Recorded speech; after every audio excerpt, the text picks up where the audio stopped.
Oi gente, seja bem-vindo ao canal, me chamo Gabriel, você está aqui no Chá da Tarde. Hoje eu venho trazer para vocês a Booktag 50%, que é basicamente um resuminho através de algumas perguntas e respostas de quais foram as minhas últimas leituras até agora no meio do ano. Mas antes de começar, eu peço para vocês se inscreverem aqui no canal caso ainda não for inscrito. Eu vou deixar um like, compartilhar o canal com os amigos pra gente alcançar cada vez mais pessoas diferentes. Assim como, se vocês forem comprar qualquer coisa online na Amazon, por favor, compre usando os meus links, que vocês não pagam nada mais por isso, e ganham uma pequena comissão em cima da sua compra, que ajuda muito na manutenção do canal.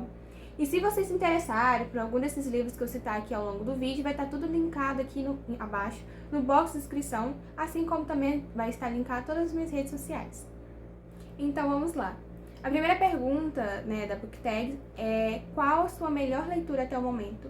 E sem sombra de dúvidas, não tem como eu falar outra a não ser Saboroso Cadáver, que veio publicado aqui no Brasil através da editora Darkside, que já é comumente, que traz comumente umas edições muito bonitas. Essa daqui é capa dura, tem fitilho, as ilustrações são muito, muito, muito bem feitas. Só que são, assim, bem grotescas por conta da história, né? Aqui na história a gente vai acompanhar o Marcos, que ele é chefe do frigorífico numa sociedade no qual os animais não podem mais servir como alimento para o ser humano. É uma carne que eles falam que é uma carne venenosa, tem vírus aí rondando, que a carne não pode mais ser consumida dos animais. Com isso, a sociedade passa a regularizar e a regulamentar e naturalizar o abate de humanos. Eles são criados mesmo como animais, inclusive são carnes diferenciadas, né? Carne especial, eles chamam assim. Então, agora os frigoríficos e as mesas são servidas carnes de humanos. E aqui a gente vai acompanhar o Marcos, que ele trabalha nesse frigorífico, ele é como se fosse um gerente ali, né, de tudo. E ele parece o mais humano dentro dessa sociedade, o que questiona mais algumas coisas ali. Até que ele ganha de presente uma humana que é considerada como carne de primeira. Só que ele não sabe muito bem como lidar com essa humana, e a gente vai acompanhando ali, tanto descobrindo, como que está essa sociedade ali naquela época, ouvindo também comentários dele ou do narrador, e percebendo como que aquela sociedade está bem doente, assim, mentalmente, como que algumas coisas são abordadas de forma bem realistas pra gente fica bem chocado ao longo da narrativa, assim como a gente também vai acompanhar o que ele vai fazer com essa humana, como que ele vai lidar com isso, o que vai acontecer, até que ponto realmente ele é ou não humano, ou parece, até então, o mais humano ali dentro dessa sociedade que tá tudo doente, enfim. É uma leitura bem difícil. As coisas que a autora traz aqui pra gente é uma crítica muito pesada, sabe, em diversos setores, vai desde política, religião, a como nossa sociedade é doente, a como nossa sociedade se adapta a tudo, mas até que momento a gente deixa ou não de ser humano, sabe? Porque não só ser homo sapiens, mas sim ser humano, de tratar bem outras pessoas, de saber identificar o certo do errado, como que a gente é manipulável ou não pelo governo. Enfim, é uma história muito boa que eu quero trazer resenha pra vocês, porque é uma história espetacular, mas é muito difícil a leitura. Tem momentos aqui muito gore, me prometeram momentos gore, e eu li e realmente quem me prometeu falou certo, é realmente uma leitura extremamente gore, é extremamente detalhada, muitas situações nojentas aqui, mas é muito realista, assim. Eu acho que a questão que a autora quis trazer de críticas foram muito boas. A próxima pergunta é a melhor continuação que eu li até agora, e também não tem como falar diferente de A Razão do Amor. Eu li A Hipótese do Amor, eu devorei, eu achei muito, muito boa. Ali a autora fez um clichê muito legal, inclusive tem resenha aqui no canal, clichê muito legal, tanto que a história a gente não lê pelo clichê, porque a gente já sabe o que vai acontecer. A gente lê pra saber o desenvolvimento desse clichê. E aqui não foi diferente, aqui a gente já sabe o que vai acontecer, mas o legal é você ler e acompanhar como que vai ser esse desenvolvimento do clichê que tá sendo prometido pra gente. Aqui a gente vai acompanhar a Bi, ou Bu, que ela é uma neurocientista, e a carreira dela não tá indo muito bem, ela tá meio frustrada ali com o que a vida tá proporcionando ali pra ela, até que ela recebe uma ótima oportunidade de emprego num projeto de neuropesquisa da NASA, e ela se vê extremamente entusiasmada, é o momento ali de alavancar a carreira dela, só que tem um porém. uma pessoa que ela estudou há muitos anos atrás, na sua especialização ali, que é o Levi, vai ser meio que o chefe dela nessa pesquisa, sabe? Ele é engenheiro ali dentro da NASA, e ela vai ter que começar novamente a trabalhar, ter que trabalhar ali com ele através dessa pesquisa. E ele já, pra ela, na cabeça dela, ele já deixou bem claro o quanto odeia ela, o quanto não gosta, não suporta dela. Mas aí que tá a questão, a gente vai acompanhando com ela até em que momento, ou se realmente ele gosta ou não dela. E a gente começa a perceber que talvez o amor e o ódio andem lado a lado, hein? Então, como eu disse, é um clichê que a gente já sabe o que vai acontecer ali dentro. Mas o legal é você acompanhar como vai acontecer, o desenvolvimento. E foi muito legal, novamente, eu devorei esse livro aqui, como inclusive o anterior da autora, né? A Hipótese do Amor. Só que assim, se você lê um livro e você quer ler esse aqui na sequência logo em seguida, tipo assim, logo mesmo, você vai talvez se frustrar um pouco, porque ele é bem parecido à forma de narrativa do primeiro. Então, a dica que eu dou é você esperar algum tempo pra você pegar esse segundo aqui pra ler. Eles não são uma coisa ligada com a outra, são independentes, então você pode ler um ou outro, não tem problema. Mas se você lê um, depois você quer ler outro, você vai ver que o tipo de narrativa aqui é bem parecido. Então, talvez você ler com intervalos maiores, para você não enjoar da pegada da escrita da autora, seja uma boa dica. A terceira pergunta é a seguinte: um lançamento do primeiro semestre que você está muito ansiosa para ler, mas ainda não leu.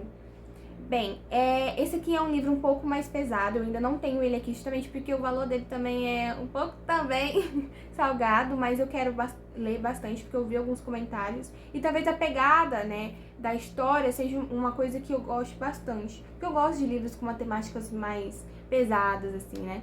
E eu tô falando aqui da história Cleópatra e o Frankenstein. Não tem nada a ver com a adaptação, tá, gente? Não tem nada de baseado realmente na história de Cleópatra ou de Frankenstein. São só nomes ali mais aleatórios.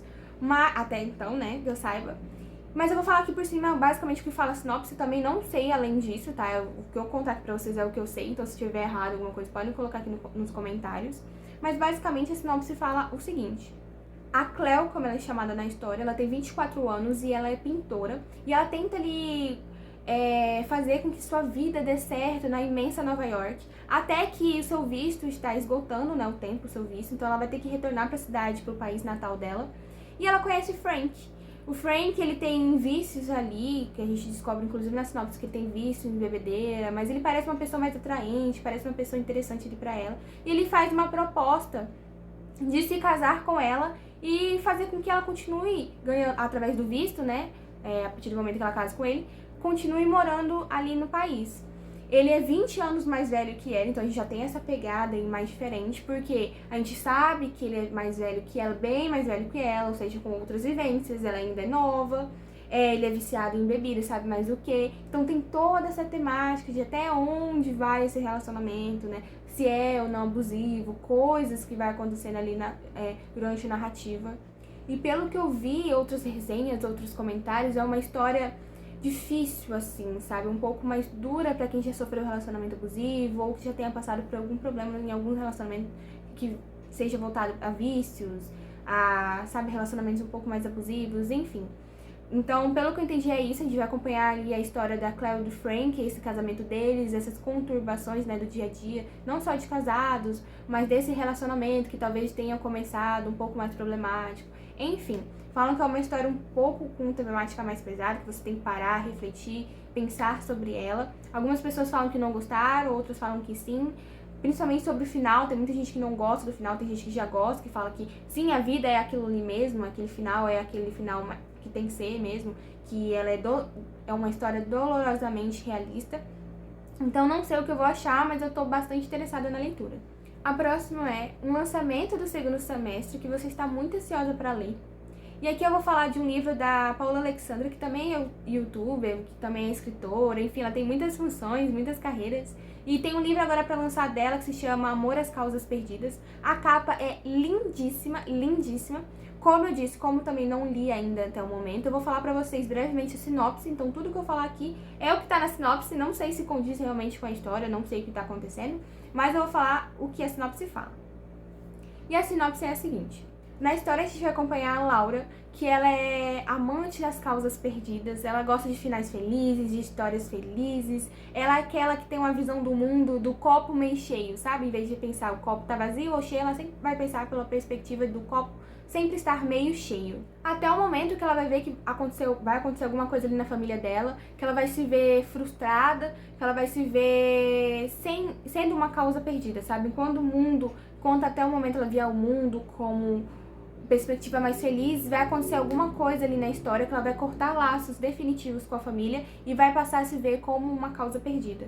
Ela vai precisar no trabalho dela escrever uma matéria no qual vai relembrar todas as feridas que ela teve ao longo desses anos.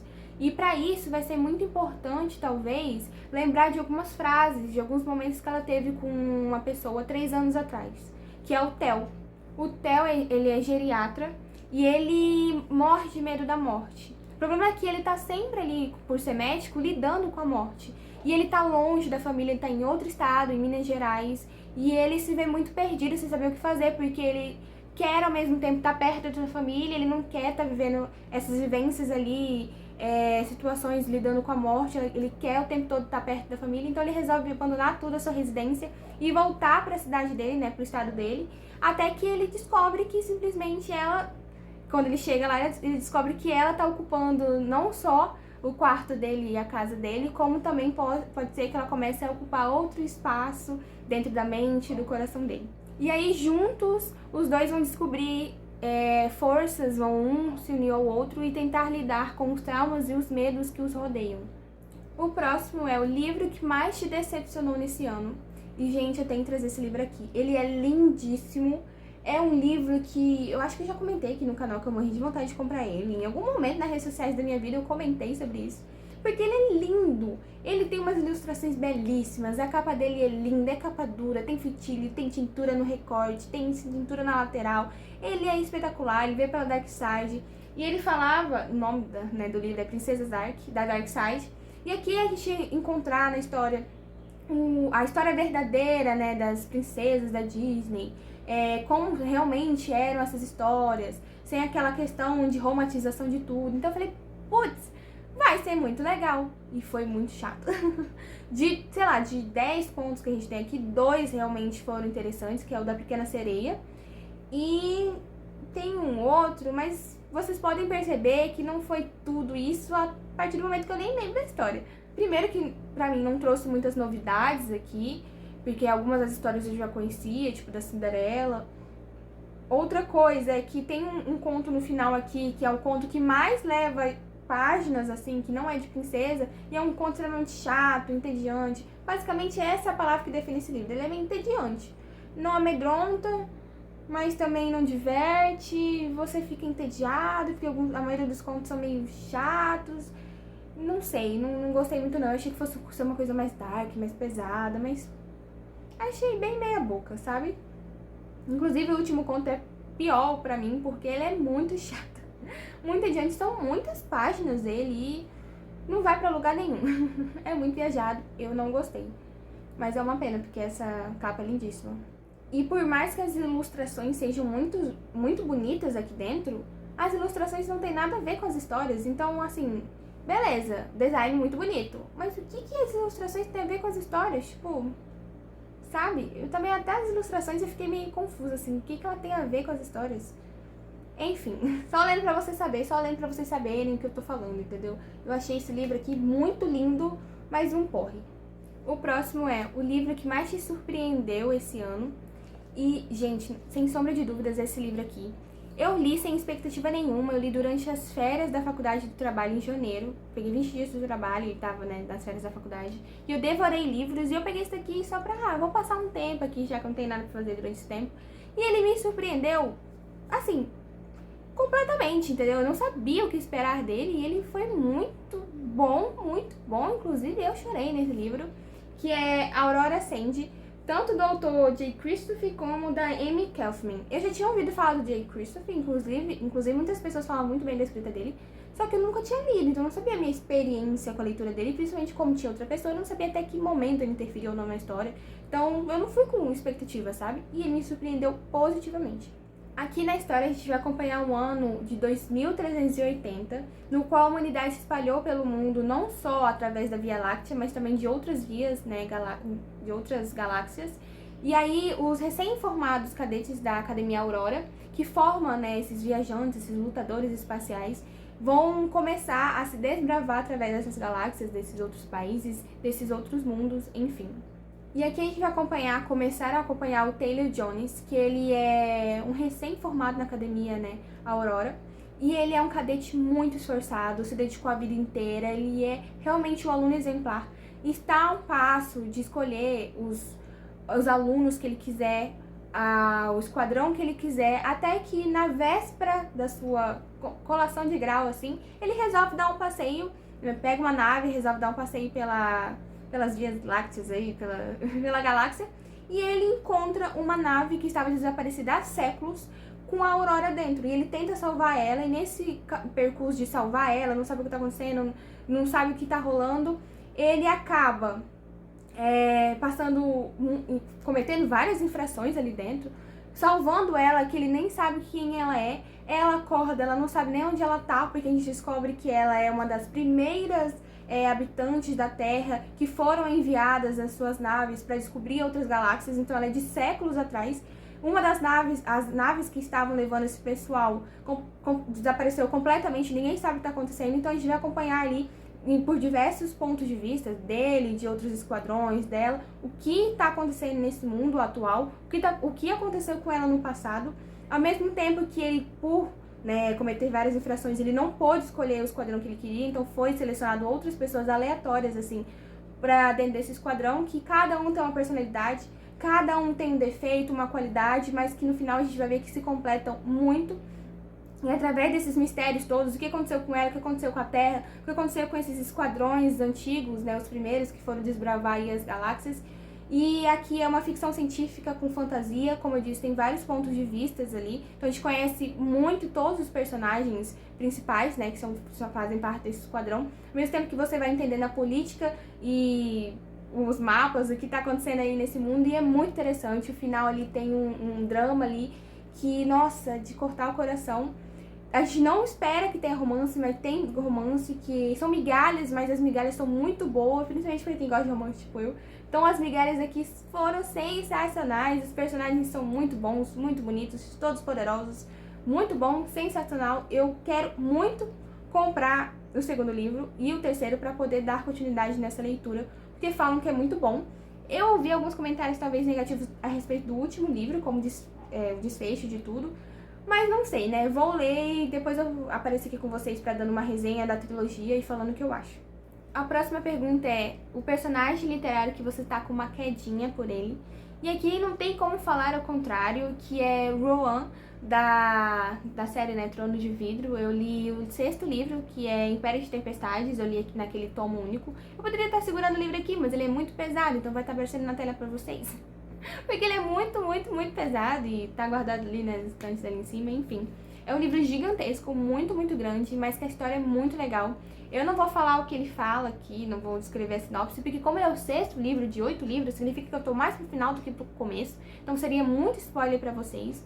Mas quando eu terminar a saga, que já tá no final, graças a Deus, ao mesmo tempo que eu fico feliz por estar terminando, porque são muitos livros e cada vez um maior que o outro, eu fico triste porque é uma história que me acompanhou por muitos meses, muito tempo aí, é uma história fenomenal, enfim. Então eu fico triste, uma mistura de felicidade por estar terminando, e tristeza também por estar terminando. Mas não tem como falar diferente, porque o Rohan é sensacional, maravilhoso, lindíssimo, fortíssimo, enfim, lindíssimo em todos os sentidos. E quando eu terminar essa saga, eu trago uma resenha assim, finalizando tudo, um resumo expandido de tudo e falo minhas opiniões, mas sabem que eu amo muito essa história, eu amo todos os personagens, enfim, é espetacular. A próxima pergunta é seu personagem favorito do último semestre, e não tem como deixar de trazer ele aqui, que é o Lucy, de A Casa no Mar Cerúleo, do TJ Clooney. Essa história aqui, ela é muito, muito fofinha, é o tipo de história que aquece o coração, que você fica ali transbordando de amor ao longo dela, que ela vai marcar ali, sabe, os seus pensamentos, o seu coração, e ela é muito, muito sensacional. Aqui a gente vai acompanhar o Linus Baker, que ele é Ele basicamente trabalha nesse mundo ali que existem criaturas mágicas, e a função dele nesse mundo é verificar se os orfanatos dessas criaturas mágicas, né, estão funcionando de acordo com o que o governo estipula. Se ele vai nesses orfanatos e observam que as crianças estão sendo maltratadas ou que está acontecendo alguma coisa além do esperado, ele vai ou advertir esses orfanatos ou ele vai falar com que fechem, né, decretar com que fechem. E ele, basicamente, essa é a função dele. Ele é uma pessoa mais antissociável, uma pessoa mais fechada, já tem quase os seus 40 anos ali. A gente até pode dizer que ele é uma pessoa mais infeliz, sabe, na vida. Até que ele adquire uma missão no qual ele tem que conhecer essa casa no Mar Cerúleo, no qual é uma casa que só tem criaturas especiais. Ali ele vai conhecer crianças mais do que especiais, além do que ele esperava, né, que possuem uns poderes que inclusive pode acabar o mundo. E ao mesmo tempo que ele vai descobrir o que está acontecendo nessa casa, porque ele está sendo mandado para lá não só por conta das condições dessas crianças, mas também porque o dono dessa, né, o responsável por esse orfanato não está mandando os registros certinhos, está escondendo coisas, então ele tem que, o trabalho dele é descobrir o que está acontecendo ali nesse orfanato. Mas ao mesmo tempo que a gente vai descobrindo junto com ele qual a logística dessa casa, como que são essas crianças, se elas estão sendo ou não bem cuidadas, o que está acontecendo ali, a gente vai vendo que ele vai mudando por conta das crianças, que ele vai começando a amar mais, sabe? Ele vai se abrir mais para outras perspectivas de vida, ele vai começar a descobrir e questionar muito o que está acontecendo no mundo atual, o que o governo faz ou não, se está correto ou não está. Enfim, a gente vai acompanhar aqui e é muito, muito, muito bonitinho a mudança dele, sabe? Da perspectiva dele de vida, ao mesmo tempo que é muito fofo essas crianças. E o Lucy, ele é basicamente o anticristo. Então as frases que ele solta aqui é muito, muito engraçada, porque ao mesmo tempo ele tenta amedrontar esse novo visitante, que ele não sabe o que está fazendo ali na casa nova, que eles ficam com receio o tempo todo de que ele possa fechar esse orfanato, para onde que essas crianças vão. Mas ao mesmo tempo ele tem, tipo assim, 8 anos de idade. Então as coisas que ele tenta amedrontar, ao mesmo tempo que você fica amedrontado, você ri muito. Ele tem esse humor ácido e sarcástico o tempo todo. E é muito, muito, muito divertido e fofinho. E, ai, um amorzinho essa história. O próximo é Uma História que Te Fez Chorar. E eu tenho que citar aqui novamente a Aurora Sente, porque o final desse livro aqui, gente, meus amigos, eu não esperava nada. Eu não sabia que isso ia acontecer. E ele veio, o acontecimento, e aconteceu de uma forma que meu coração foi junto. Eu postei, inclusive, na época nos status, né, nos stories do Instagram, e eu sofri horrores. Eu não estava esperando por isso. Eu falei, não é possível que o autor vai fazer isso, que os autores vão fazer isso. E eles fizeram. E eu fiquei com uma cara de tacho. Tristeza me definiu aqui no final dessa leitura. O próximo é Uma Leitura que Te Deixou Feliz. E eu tenho que citar novamente aqui a Casa Mais Cerúleo, porque simplesmente é muito fofo. As falas que o Lucy tem aqui ao longo da história, o humor sarcástico e ácido dele é maravilhosa. E eu cito novamente esse livro aqui. O próximo é A Melhor Adaptação Cinematográfica que Você Assistiu. Eu não sei bem se essa história é uma adaptação, eu sei que é baseado numa história real, que essa pessoa, né, que passou por isso, fez um livro que tem um filme. Mas eu não sei exatamente se o filme é baseado no livro ou se é baseado... eu não sei. Enfim, então é o melhor filme, um dos melhores filmes que eu assisti esse ano, se chama O Castelo de Vidro. Ali a gente vai acompanhar uma família que eles têm essa perspectiva de vida mais naturalista. Então eles não se prendem muito no dinheiro, em uma residência fixa, eles moram praticamente durante muitos anos ali dentro de um carro, eles vão viajando ao longo dos Estados Unidos, conhecendo cidades, estados. O pai tem ali alguns vícios, principalmente em bebida. A mãe, ela é pintora, mas também não tem uma renda fixa. E ali a gente tem mais ou menos umas 4, 5 crianças vivendo todo mundo junto. Eles não estudam porque o pai acredita que o governo, não sei o que, não sei. Sabe, eles têm umas perspectivas mais diferenciadas, mais naturalistas, assim. Mas não deixam de um se importar e um de cuidar do outro. Então a gente vai acompanhando o crescimento dessas crianças e as consequências de algumas decisões ali dos pais, esses relacionamentos ali que por mais que um ame o outro, tem muitos defeitos ali nessa construção ali, mas o caráter sempre permanece, como o vício do pai afeta a criação dos filhos, como os filhos no futuro vão estar, sabe? Porque a gente tem essa mudança de passado, presente e futuro, enfim. Então é muito, muito legal, porque a gente vai vendo essa construção dessa família, sabe? Desenvolvimento, o desenvolvimento do caráter, das histórias, dos traumas desses filhos, ao mesmo tempo que eles estão sempre unidos, mas tem problemas. E você vê que os pais, por mais que eles tentem fazer o melhor deles, eles também são humanos, então eles erram o tempo todo, mesmo querendo acertar. O pai é o mais problemático dali, mas ao mesmo tempo ele é o cabeça da família, então quando ele tá mal, todo mundo consequentemente fica mal também. E tem a relação dele com a mãe das crianças, que é uma relação meio estranha, porque ela é muito apegada nele, ela é muito dependente dele, então ela não consegue dar um basta ali na relação, mas eles se amam muito. Então é uma história, tem um mais, tem um quê a mais ali, que você para, você reflete, você chora muito no final, porque você acompanha muitos anos ali deles, e enfim, aí os pais ficam velhinhos. É muito, muito linda a história. É muito difícil, é um filme longo, acho que deve ter umas 3 horas, assim, talvez parado em muitos momentos, mas é muito legal essa construção, sabe, dos personagens, da vida deles. Você vai acompanhando eles desde criancinhas, adolescentes, adultos e as consequências de tudo, é muito, muito legal. E foi, assim, um dos melhores filmes que eu assisti esse ano, porque ele é muito, muito, muito dolorido, sabe? Tipo, assim, você assiste e você para, você reflete sobre muitas coisas, você pensa sobre muitas coisas. E é muito legal. Eu recomendo bastante, é muito legal. O próximo é o livro mais bonito que você comprou, né, nesse semestre, e sem dúvidas é Princesa Dark, que é uma edição muito linda. Já falei dele aqui, né, nesse vídeo, que é uma edição linda, lindíssima, não tem o que falar dessa edição. Mas como eu disse, a leitura me decepcionou, as ilustrações não tem nada a ver com a história, mas não deixa de ser um livro lindo, e me decepcionou muito, porque eu falei, nossa, que livro lindo, eu quero muito, e deve ser muito legal, e um saco, um porre, um tédio. E a última pergunta dessa tag é quais livros você quer ler até o final do ano. Eu não vou citar todos aqui, eu vou citar um só, que eu comprei na pré-venda, paguei R$80, comprei com brinde, fiquei com medo de esgotar.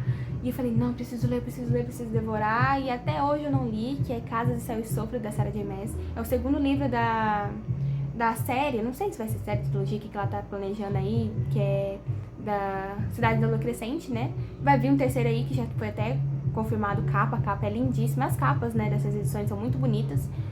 E eu preciso muito ler esse segundo livro, porque a qualquer momento pode vir aí a pré-venda do terceiro.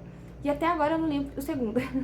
Toda vez eu apareço aqui e falo pra vocês que eu quero ler e não sei o que, vira e mexe que apareceu por aqui, falando que é as minhas próximas leituras. Só que ele é muito grande, então eu não sei em que momento eu vou ter um tempo de parar pra ler. Porque não é só ter um livro grande, não é só ser um livro grande. É que a escrita dessa série é um pouco mais puxada, porque é muito ser diferente, muitos vampiros, muitas coisas assim diferentes, sabe, seres ali dentro da história. Então é uma história um pouco mais complexa de você entender a estrutura governamental, enfim, dos seres ali dentro. Ligar uma coisa com a outra é um pouco mais difícil do que os outros livros da autora. Então eu tô enrolando um pouco porque eu não sei em que momento eu vou ter tempo para isso, entendeu? Pra eu me dedicar nessa leitura. Mas tem que vir aí. Acho que até o final do ano, uma hora tem que vir, não é possível. Mas é isso, gente. Eu espero que vocês tenham gostado do vídeo. Comenta aqui embaixo, ou respondendo a tag, ou comentando a respeito desses livros, se vocês têm interesse de ler algum desses livros, se vocês já leram, se vocês recomendam ou não. Qual foi a melhor leitura de vocês nesse último semestre do ano. E a gente se vê no próximo vídeo do canal.